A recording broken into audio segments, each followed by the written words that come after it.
You can find a lot of people who will tell you that you can get clues to what people are thinking and clues to whether they're deceiving you based on where they are looking. For example, whether they're looking up and to the right or down and to the right, and so on. Here's one common version of this idea. To know when somebody's lying, it's all in the eyes. Now, there are exceptions to everything, but I've noticed this to be true in regards to myself and also other people that I deal with on a day-to-day basis. It's based off of your left and right brain hemisphere, and you looking in a certain direction could mean whether you are telling the truth and recalling a memory, or another direction where you're constructing something, you're making up something. Up and to the right, you're constructing a visual or a picture of something that you've never seen before. This person could be possibly lying if their eyes are going up and to the right. Straight to the right is imagined auditory. This person could also be lying, but they could also just be making up a tune, writing a poem, other things like that, but it's imagining auditory. Down and to the right is the same thing, but except for feelings. So you're recalling an emotion, imagining a feeling, imagining an emotion. Okay, next up to the left is you remembering a picture or image and recalling a scene witnessed. To the left is auditory again, but you're remembering a sound. You're recalling a tune previously heard, remembering a poem. Down and to the left is internal self-talk. This is when you're listening to the voice inside of your head and talking to oneself. These I-direction ideas come from the world of neuro-linguistic programming, also known as NLP. Here's an image from the NLP training site where it labels someone looking up and to their left as remembering pictures and looking up and to their right as constructing pictures. The upper left and upper right idea is just one specific iteration of the more general claim that you can get reliable information of some sort about what someone is thinking by the direction of their eyes. There are other assorted variations on this, including some more subtle and nuanced seeming ideas. Here's a clip from the popular YouTube show Behavior Panel talking about using eye direction to get information. This was from the first Behavior Panel episode in 2020, in which they analyzed the behavior of Carol Baskin. Baskin was featured in the documentary Tiger King. Some people suspected she had killed her husband, which is why the show was examining her. Point about eye movement, if you notice in every other place, go watch when she's describing her father building these cages and she's accessing and she's remembering it's 4 by, and she's using data. Yes. And she's recalling her eyes are drifting right. She uses that as an illustrator as well. She'll make her points by doing this. This is the only time I see her eyes go to her left as she's describing the number of accidents he had and that he was getting dementia. If you go back and look at it, her eyes deviate from that baseline fairly significantly, as well as breaking contact. I 100% agree. Her baseline has her doing recall of looking up into the corners. And when she broke, I don't know if you want to just maybe play this again in the final video, but when she broke this time, her eyes stayed towards the middle. They were still focused on an object that was off camera. Here's another part of that episode where they're talking about another moment of Carol Baskin's interview. Is that what you were talking about? Right. Yeah, so she, instead of accessing, which would look, if my face isn't clear here, accessing would look more like this. And her eyes were just like this. This idea that you can get reliable information about what someone is thinking or about their likelihood of deception is repeated by many people in a variety of iterations. It's even been taught in some law enforcement and interrogation trainings. A 2021 paper titled Investigative Interviewing, Research and Practice includes information about the use of NLP-associated ideas in investigative work. Criminal investigators describe NLP as useful for developing rapport in an interview or interrogation, where the focus is on the interviewer matching an interviewee's nonverbal behavior, the manner in which they speak, and their choice of words. More often, NLP has been proposed as a way of helping an interrogator discern truth-telling from lying in criminal interviews and interrogations. Here the focus is on an alleged relationship between eye movement and thought. For example, if right-handed people are visualizing an imagined event, i.e. something they are lying about, they are likely to look up to their right. If they are visualizing a remembered event, i.e. presumably something that they are not lying about, they are likely to look up and to their left." End quote. One example of this, a 2012 paper by the interrogation and interview consulting firm Wicklander-Zulawski, was titled Misconceptions About Eye Movements Part 2. In it, they described how noting person-specific patterns about which eye direction was linked to accessing memory can lead to hugely reliable deductions about someone deceiving or not. They describe an interrogation where a subject's eye movement patterns allowed them to conclude she was lying about denying using drugs on the job. They concluded that example by writing, "The subject's eye movements during this exchange helped in gaining an admission," end quote. Because these ideas are so common, it's understandable that many lay people think there's validity here. Many people will conclude, so many people are talking about this idea, there has to be some valid information there, right? It must be that eye direction gives us valuable clues to what people are thinking and whether they're lying or telling the truth, right? And yet, no, surprisingly, there is no evidence that one can use someone's eye direction to get useful information about what they're thinking about or deduce whether they're telling a lie or not. There's actually good evidence against that claim, as numerous studies have found no useful correlations. Now, to be clear, this is not to say there are not person-specific tells. People can have all sorts of idiosyncratic tells and patterns when it comes to behavior, and we're not talking about that. We're talking here about the idea that these eye direction ideas can be used for the general population, that there are common types of patterns that can be found amongst the general population that help us read them and get clues as to whether they're likely to be telling the truth. And again, there is no evidence for that idea. And if you disagree with me on this, I invite you to send me a message, as I will be doing a deeper dive on this topic in the future. Now, many people who spread these ideas are, I think, major bullshitters. Many of them are on the highly deceptive and unethical end of the spectrum. For example, you've got people like Chase Hughes, who claims to be an expert at behavior and influence, and whose immense amounts of deceptions and unethical behaviors I've examined in other episodes.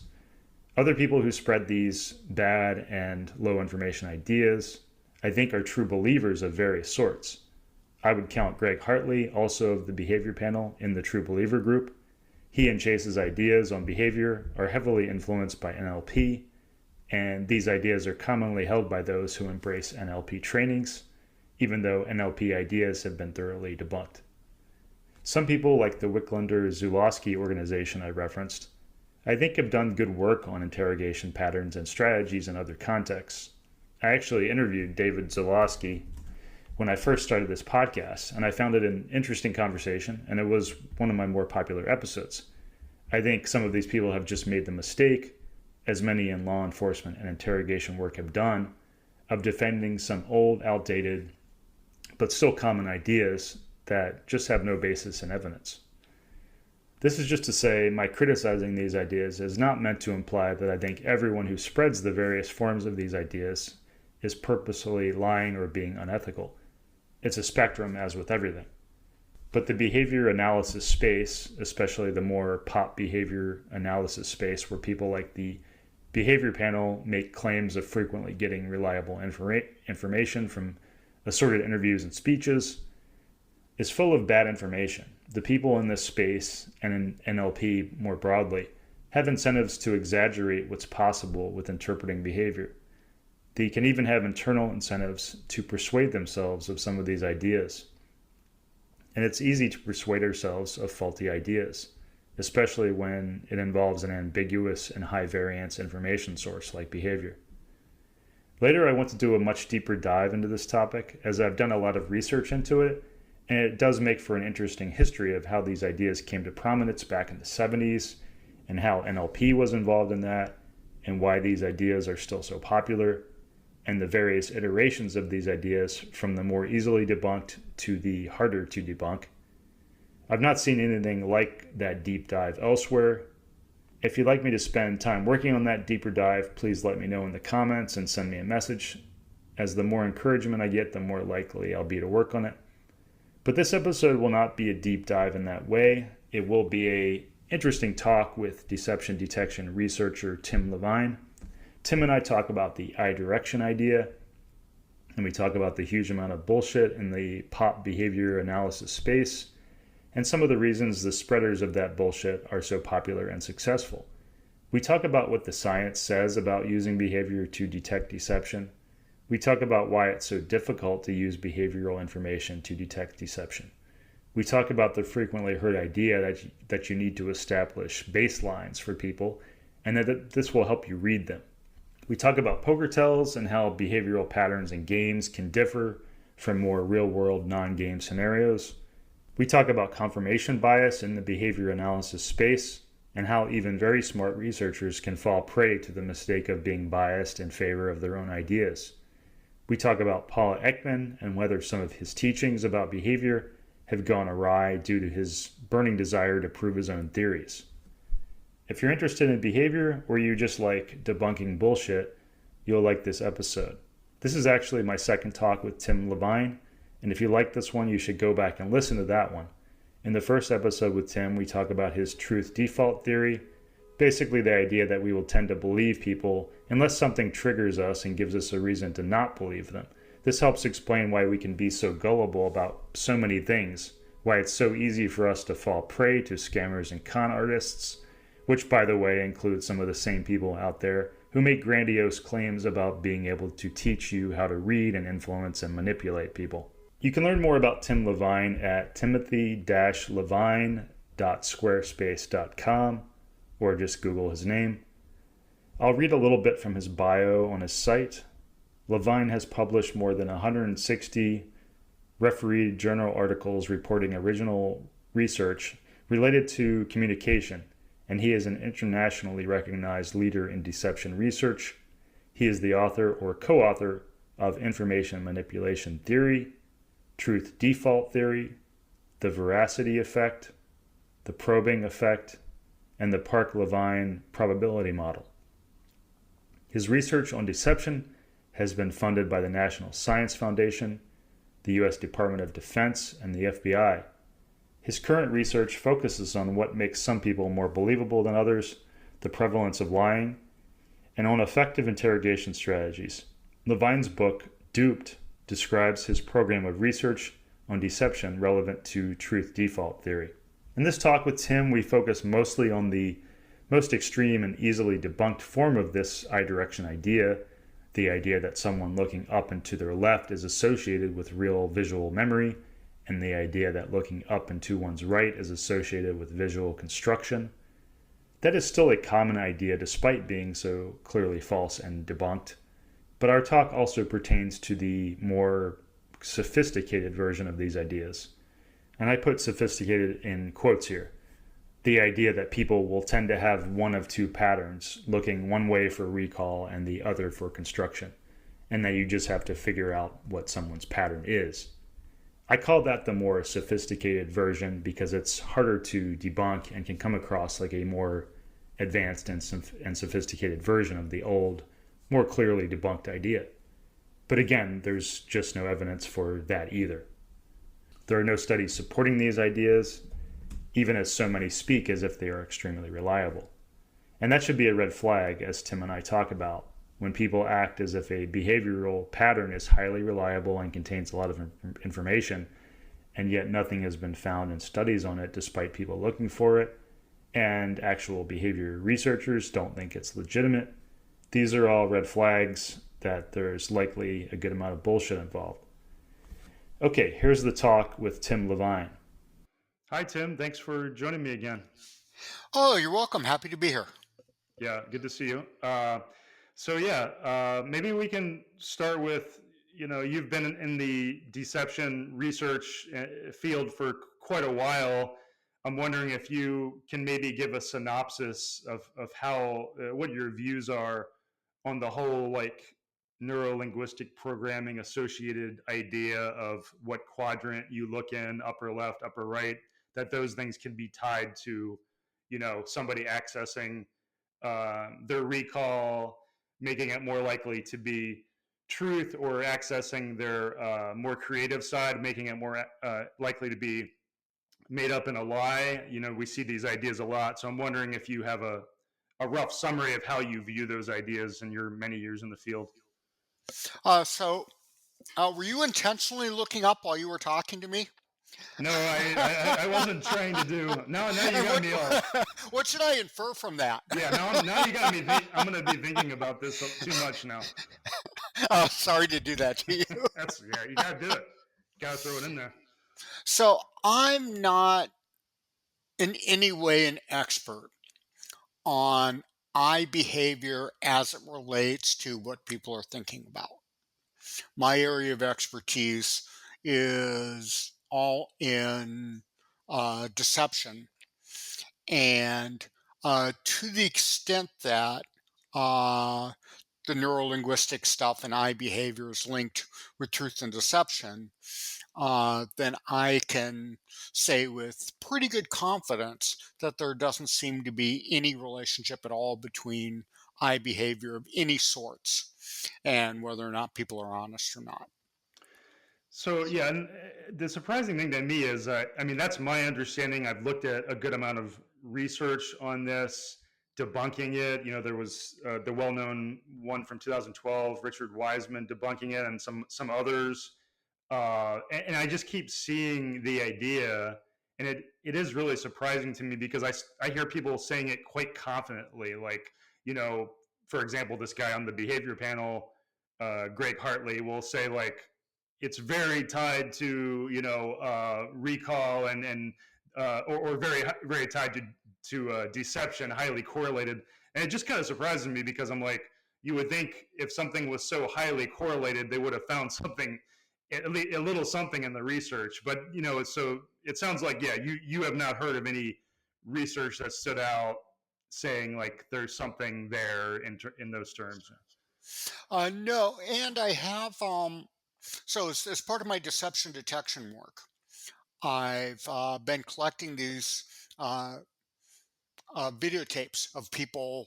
I bring participants into the lab, you know of this work, and give them a reason to lie. They're playing a trivia game and they get an opportunity to cheat, and it's up to them whether or not they cheat or not. But if they do, they might be in trouble because it's a university setting. And then we interview them about this. And I have 485 tapes. And out of that, there's one liar with the sort of Mm, up, right? So there might be people who do this. But it wouldn't ever show up in social science because most people don't. And even that one was an international student who was obviously speaking in second language. mm. And so it might have had nothing to do with the fact that she cheated in lying. And it might be that, um, you know, the communication task was quite difficult for her. Mhm. And I have met individuals who do eye things when they're thinking. My wife does. My wife has a visual memory, and um, when she is recalling things, her eyes go up. Um, and but this isn't, this is a thing that's unique to her. Right, And specific people to. have particular kind of eye behaviors and eye patterns, but I know of no evidence that those sorts of claims are general across people. Right, I think that's like an important nuance because it's like, yeah, I mean, to tie it to my poker tells work, it's like there are poker tells that you can use that are pretty valuable and are not studied. Like there's no formal studies, so it wouldn't be surprising to me to learn that there were patterns that just haven't been studied or haven't been studied well. But then, and then there's also player specific patterns, right? Like that you wouldn't find in a general population. But yeah, for that first case, like it wouldn't shock me to learn that there was some kind of upper left, upper right general pattern. But like for the people that speak as if it's like a really highly correlated pattern, that's what gets me. It's like it kind of clearly can't be that highly correlated a pattern if all these studies, multiple studies, have not found anything. And for so I think that to me is the important part because like yeah, sure, there could theoretically be something there, but if someone's talking as if like this is a very highly reliable clue to something related to deception, like that's to me where you get into like you should really red flag should really be waving, because there's nothing supporting that, and if it was such a highly correlated thing, somebody would have found something by now. So that's kind of where I stand on it. It's like it's not that I'm like skeptical of everything out there that somebody says, but I think it really when some of these people speak in the really highly confident ways, that's what really bugs me, because I'm like, there's no way it can be, highly correlated like that for a general population. But yeah. I'm a pretty experienced researcher. And when things are highly correlated, if you've seen lots and lots and lots of data, it probably only takes about 20 people to see the pattern in a high Right. Highly correlation. correlated. Yeah. Right? Right. And if I've done 400 something and I'm not seeing the pattern, right, then there's either it's a tiny correlation that might be real, but you only need big data to see it, or it's not there. And either way, it's not going to be at all practically useful in any way. Right. Right. So I think we can really, really confidently, at least as related to deception, rule out the idea that there's a strong correlation there. I think, just the way statistics work, and if strong correlation was there, it would show up in data, and it would show up across data sets, and it's very clear it doesn't.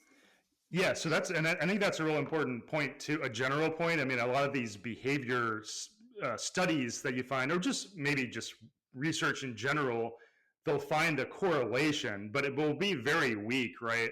So it's like, even if there is a correlation there, the chances of it being like practically useful, even if it is there, which sometimes isn't a doubt, if it's a really small, small correlation, sometimes the research papers make it like, just if you read the research papers, it makes it sound like there's something that could be meaningful there.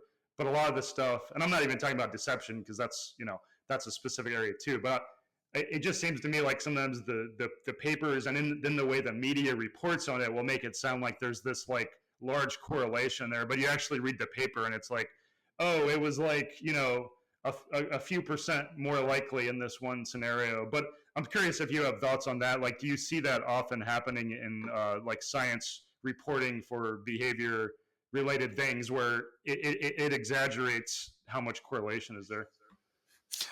Yes, absolutely. And I was writing about that just before we got on together. So one of the problems is that researchers rely on something called significance tests.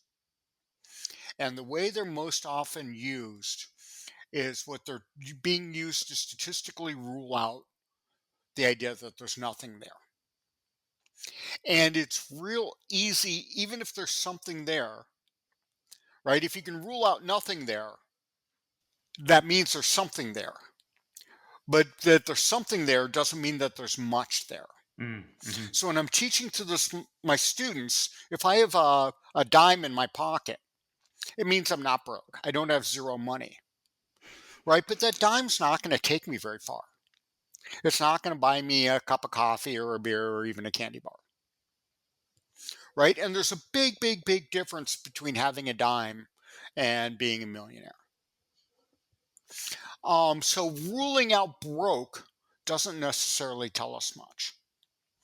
In the context of deception, the latest data is that the best tell to deception has to do with the number of details in an account. And on average, honest people provide more detailed accounts than people who are deceiving or lying.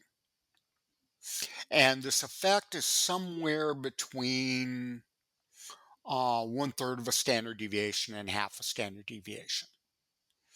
So let's think about what that means. So if somebody gives a detailed account, does that mean that they're honest? No, of course not, right? And if somebody doesn't provide much details, But if you really wanted to use this in an instance, you would need to know what I would call a cut point. So how many details does it take before it proves that somebody's honest? Right? And the second you start to think about this, you realize how absolutely silly it is to take a statistical finding that occurs, across a large number of people in very tightly controlled situation with all other things being equal and try to apply it outside of that. For example, uh, I don't have a visual memory. I mentioned earlier that my wife has an incredible, she's probably like 1 in 1,000, 1 in 10,000 visual memory people. Right, you've I got have, the aphantasia thing, which is, yeah, which is how I would describe my own, and yeah. but I have no visual memory. Hmm. So I can't pull up. Yeah, So me if neither. you're asking me to describe something visual, I'm not going to be able to provide, I give you gist, but I Right. can't give you any details. Hmm. This doesn't mean I'm lying. It means, right? Right. Right. Now if you want to give me, if you want me to give you details about, my latest study, then I can give you all kinds of Yeah. details, Right. Right. right? Um, Hmm. and if you're talking to me, I can give you a lot more details about like the last study I read than the average professor can about the last study they read. Yeah. But I can't like tell you the faces of the people in my classroom Right. The because level of detail, it might have a correlation, but it's not for all intents and purposes, it's not practically useful for practical, yeah, purposes. because what that correlation means is, right, all things being equal in a carefully controlled environment across large numbers of people. And just all bets are off in particular situations when there's other factors at play. Hmm. Hmm. Yeah. Though to play devil's advocate, I can imagine, like, if you were in a police interrogation scenario, I imagine outside of the lab, if it's like a consistent thing where somebody's not able to give you like pertinent details when they're giving a report, I can imagine scenarios where you're like, okay, well, this seems to make it significantly more likely based on this specific scenario that this person's, making stuff up or telling a lie. But then I think the pertinent question, even if you think that, is like, what do you do about it? And usually I think in interrogations, that's not going to be the only clue, right? Like, you're not, I don't think it often happens where they're like basing a big decision based on like, this guy left out some pertinent details. I think that's what gets left out is like, investigators may have a feeling one way or the other, but like rarely is that like making up a decision point of where they spend their time. Usually there's going to be some like other evidence involved or some reason to go down a path, right? They're not just like he left out some details or some other behavior thing, and they're gonna like go down this path based on that. And I think that often gets left out. It's like in the big picture of things, all these things can be pretty minor, even if you think they are a factor. At least that's how I view it. Exactly. And let's think about your particular example.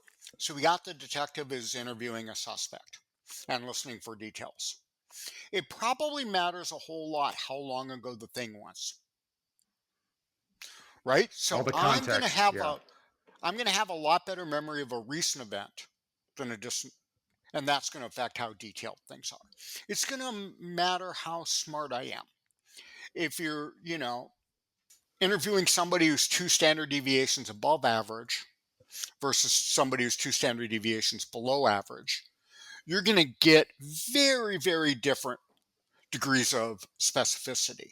Mm-hmm. Um, There's all what sorts type? of context. Yeah, there's all sorts of things in the mix of like whether somebody would judge this was abnormal or not. Yeah. Yeah, Yeah. was this a typical thing or something that was really memorable? Right. Right? What was their emotional state when this was going on? Mm-hmm. Mm-hmm. Right? There's so much in there that's going to affect how detailed you are or where your eyes are moving Mm-hmm. than just the fact that you're lying or telling the truth. Yeah, we'll get back to the general behavior things, but to get back to the eye direction, do you have a sense of where those ideas come from? Because I get this rough sense that, I think there is some evidence that looking up people generally like to look up when they're recalling things, because it's like a clear field of vision. It's like a place that's not distracting. So people will naturally sometimes look up because it just is somewhere to look. I mean, so I can understand that part of it.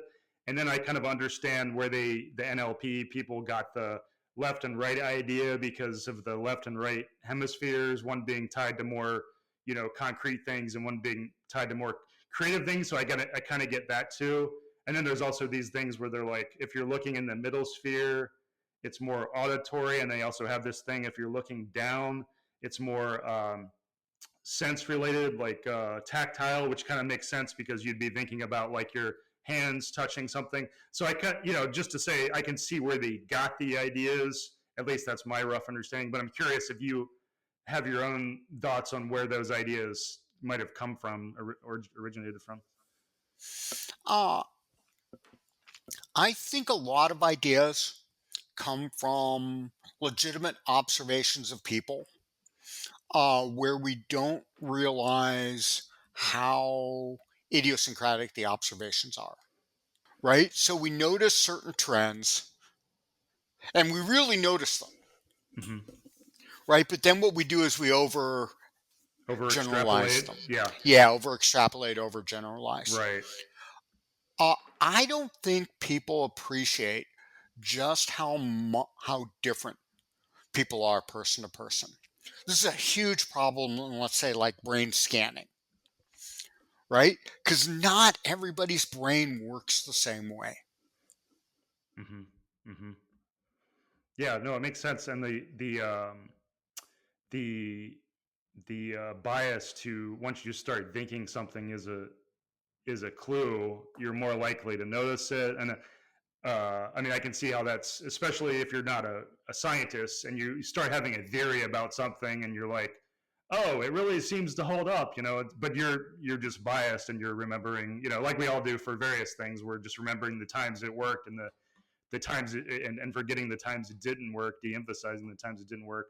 But I can kind of see how that played into the NLP, neuro-linguistic programming, where those guys kind of thought they were geniuses, which I think the narcissistic element of some of this stuff, kind of plays into like, oh, I have this theory that is going to make me, show my genius, and they're really motivated to like find the evidence for it, and then they really start believing like, oh, this is so important. So I have these different categories of researchers.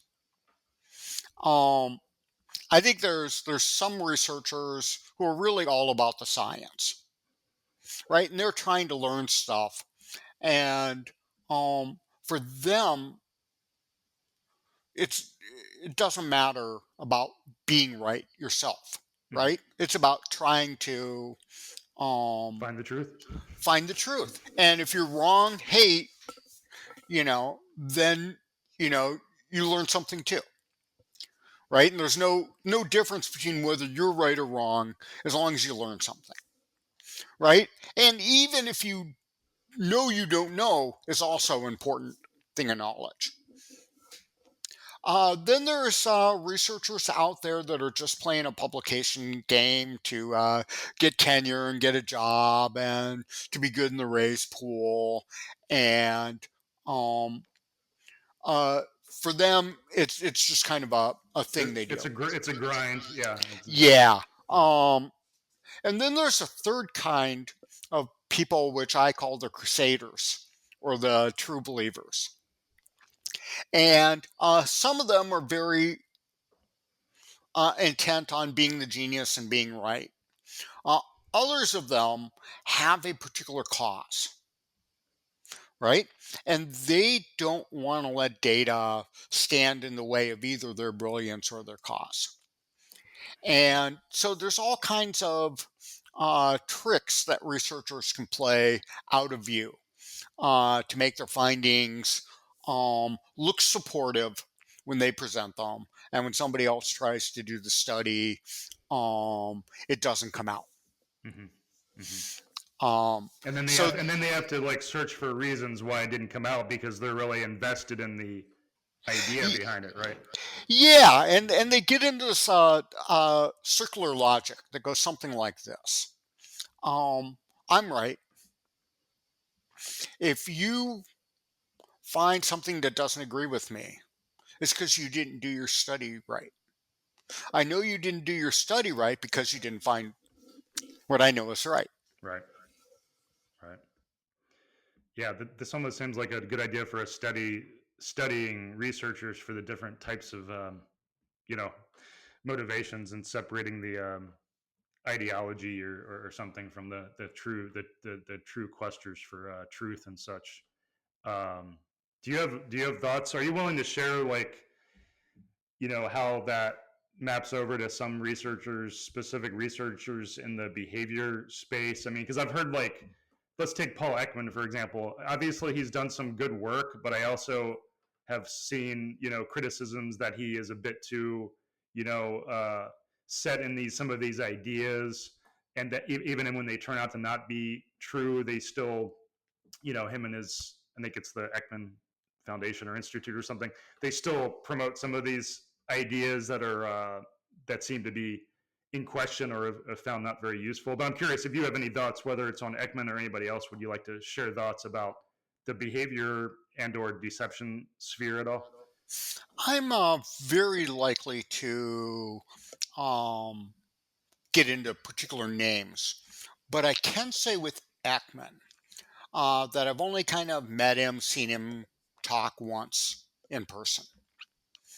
And when he did his presentation, he was very explicit that what he was trying to do was stick to his guns no matter what.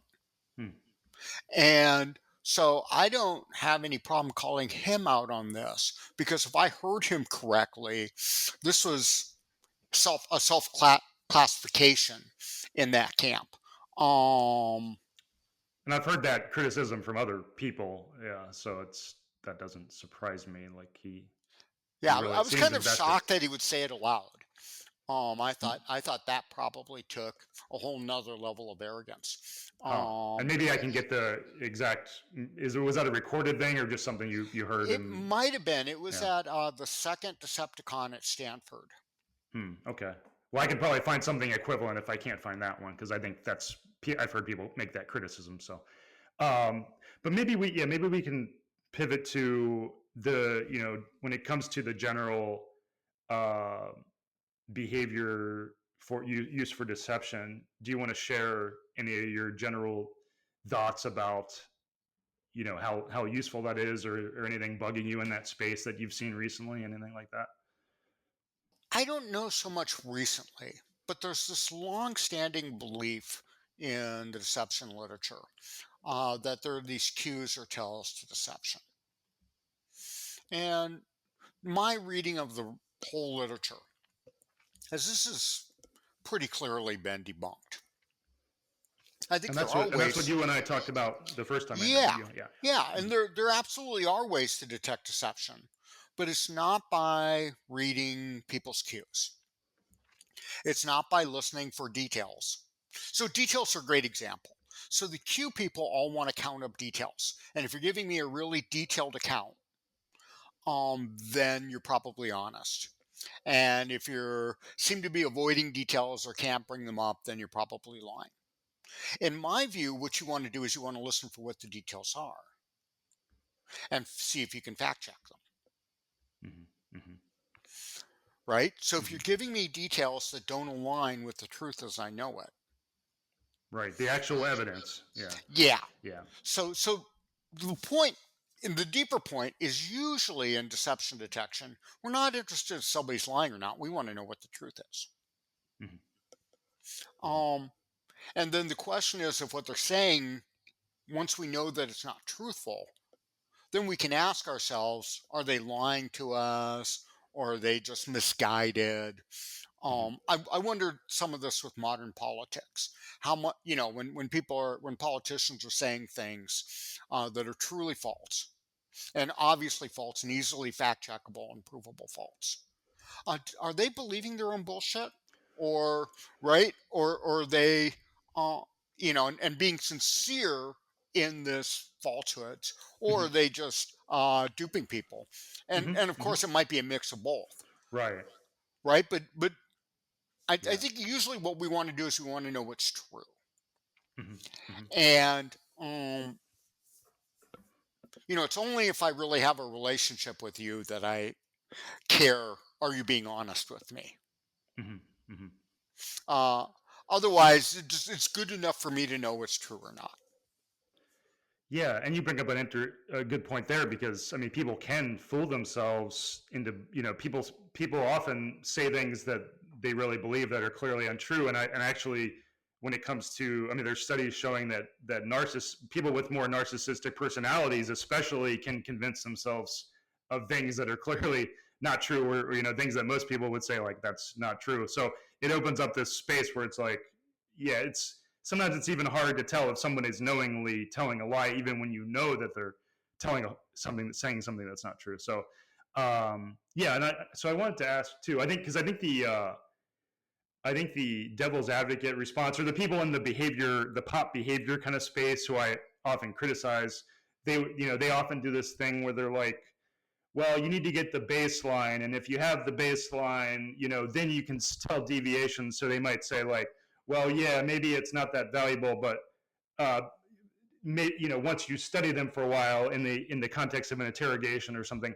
But to me, I think this is often just covering up for bullshit, because what they're really trying to do is have it both ways. They're trying to acknowledge that a lot of the behavioral cues stuff isn't that useful, right? So they're saying like, well, you got to check the baseline.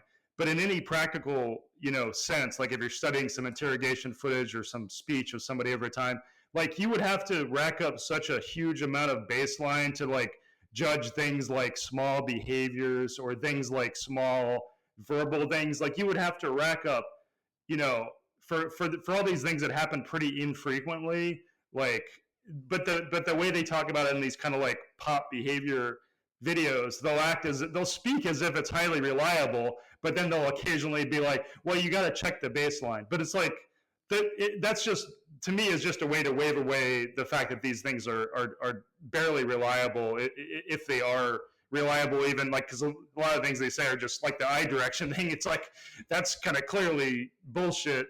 And like, yeah, so I'm curious what you think about that, this whole like you got to get the baseline stuff. So the baseline has been researched way more than the eye stuff. I mean, there's a lot of research on this dating back to one of my former professors, Jerry Miller, in the 1980s. And it is clear baseline doesn't help much. Mm. I mean, best case scenario, it might move you from like 54% to 58%. Mm-hmm. Mm-hmm. But that's, I mean, that's best case. Right. It's Right. Baselining doesn't help much. Mm-hmm. The argument I've heard against kind of the go with evidence and go with facts is, well, sometimes evidence and facts aren't there.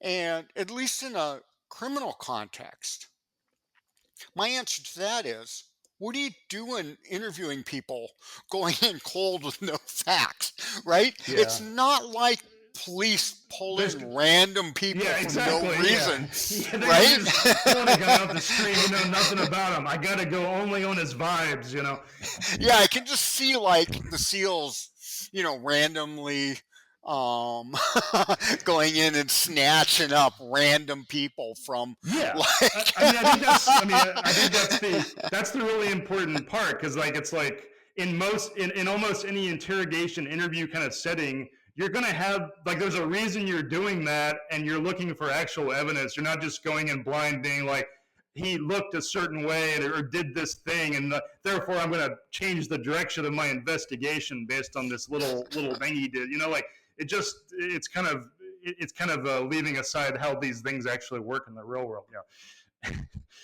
Yeah. Oh yeah. So, but to think of to mention a specific thing, like I'm remembering the behavior panel. One of their first ones, or actually their first one was analyzing the Tiger King, and so they were analyzing Carol Baskin's behavior, how she spoke, and where she looked. And they'll this is like a common thing. Them and other people in this space will be like, oh, she deviated from her baseline there when she was answering that question. She looked a different way and she talked faster or whatever the thing is they say. But it's like, yeah, to reiterate that point, it's like there's all sorts of reasons why she could be doing that. Like it's a slightly more emotional thing. Her emotions changed. It's uncomfortable. She's thinking about whatever. Like a bird flies by. Yeah, there's literally so many things, and to say like that ever could be meaningful, you would literally have to put Carol Baskin in and study her for like 100 hours or more to get a sense of like what actually are her patterns and when does she deviate, and then that would even imply that you could even easily link like lies to which is itself hard to do. Like we said, like it's hard to tell lies from something someone has fooled themselves to believe, all these things. So there's just so much massive complexity, but that all gets waved away in these pop behavior analysis people's things where they're like, oh, well, you got to get the baseline, but still I'll speak as if this thing is highly valuable. And it's like, well, when is it valuable if you just said you had to get the baseline? How are you going to get that baseline? So this is just what I mean. I'm trying to emphasize like there's just so much bullshit in this space. There's so much bullshit. It's wild to me. It's wild. But there's a market for bullshit. There really is. Always has been. Yeah, there really is. Right? This is all through human history. Yeah. Right? There's been bullshit and there's been market for bullshit. Yeah. What do you think explains the demand for the behavior stuff specifically? Wishful thinking, mostly. Do you think it's But wouldn't it be cool if it was true? I mean, Yeah. what all of this almost always has in common is, wouldn't it be cool if it was true? Mm-hmm. Do you think it'd be really helpful?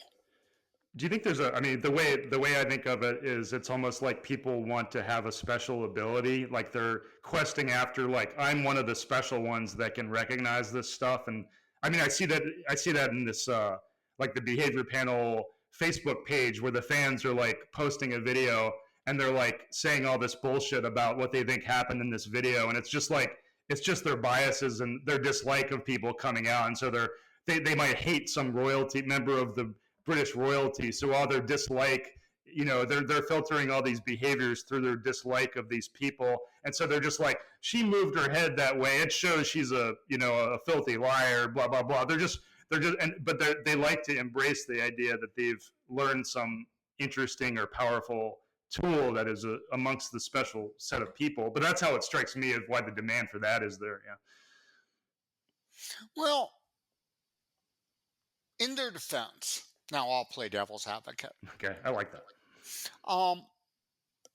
I think I have some special knowledge, right? And I think it's kind of cool that I do, and because I have the special knowledge, you'll invite me onto this podcast. And there's like good stuff that happens when you have special knowledge. So I can understand why people. Why the demand I is think there. that feels psychologically good. It's a good quest. Yeah. There's some advantages in life if you can convince other people that you have it. Yeah. Right? Nobody wants to go see the doctor who really doesn't know what they're doing. But if they think you're the specialist who really is going to cure my cancer, there's a lot of people willing to pay big bucks for that. Yeah, and I guess we would say how you approach the quest for special knowledge is important. You need to be hyper skeptical and not fall prey to the desire to have special knowledge quickly. Basically, I would say. Yeah, and you have to kind of A, work hard to get it, and B, be willing to have it put to independent tests. Mm-hmm. Right? So if my ideas and my findings don't hold up on other labs, look at them, then I don't know if you want to get into this, but I think some people, and I talked about this in my last interview with you, but I don't know if you listened to it because I just added a note. But I was trying to tie in because I think a lot of people would be just surprised that me, who I've worked on, I was a former poker player. I wrote books on poker tells. A lot of people would be surprised that I agree with you that deception detection is like very hard with behavior, if not mostly impossible. But the clarification there is, poker tells, the ones that are useful, are not really about deception, because people think like bluffing is deception. But what usually happens, we're just talking about patterns that, for example, there's different categories, but one category is people are just much more relaxed when they have a strong hand. I mean, that's one category, and that has nothing to do with deception, right? Like somebody making a big bet in poker and they're very relaxed. They just do things that a bluffer wouldn't do. A bluffer's more, more tied down, and like, so a lot of the more relaxed behaviors from bettors are tied to, very highly correlated to, having good hands. And that's one example. And then there's other examples of attention, like, somebody like staring at their cards, for example. People tend to not look at their strong cards long because they like to hide their power or their treasure, right? Which means that somebody that looks at their cards for a while tends to equal a weaker hand that they're just not that interested in. And that has nothing to do with deception detection either. It's just kind of an attentional thing, or like a desire to hide value when we have something good. So just to say, there's these classes of tells that are quite valuable. And I'm not the only one who thinks this. There's many experienced poker players who think these things, but these things have nothing to do with deception detection, right? So I just want to throw that in there, because I think people would be surprised that I agree with you on the behavior and the deception front. But I don't know if you have any thoughts on that, or if anything comes to mind about the different, these other categories of attention and so on. No, I think, there are behavioral things. We're more likely to smile when we're happy. Um, you know, Yeah, and a real smile that really, like affects our eyes and these yeah, kinds of things. Yeah, there's all these. Yeah, there are all these patterns. Yeah, right. And yeah. when you're engaged, the fact that we're having a good time talking to each other will be evident to anybody who watches this, Hmm. Yeah, right? Because we're doing all this like engaged communication stuff. yeah. Um, that's this is a real thing, and this is how people act when they're We're not hating this. into You it. you you can get the read that we're not hating this interview. Yeah. No, no, no, no. This is like a good back and forth, and this is communicated in part non-verbally. So non-verbal stuff is pretty good at conveying emotions. People can seek to hide those, but generally speaking, um, things like how engaged you are in the conversation, and do you like somebody or dislike them, or what are your major emotional states? Hmm. Um, Hmm. are you tired? Are you energized? These things come off, and they're Hmm. they're real things. It you just got to be really really careful in reading them. To use your poker example, and you would know much more about this than me, but my guess is the elite players know this stuff, Hmm. Hmm. Yep. and that these things are going to be much more useful on less elite players than more Yes. elite players. Exactly. Yeah. Yeah. Exactly. Yeah. That's. Do you have anything else you want to fit in here while we're on the call? Do you think I know we've covered the things I want to cover. I don't know if you want to say anything else about the eye direction things that we haven't talked about. Anything else? No, uh, it was just a blast.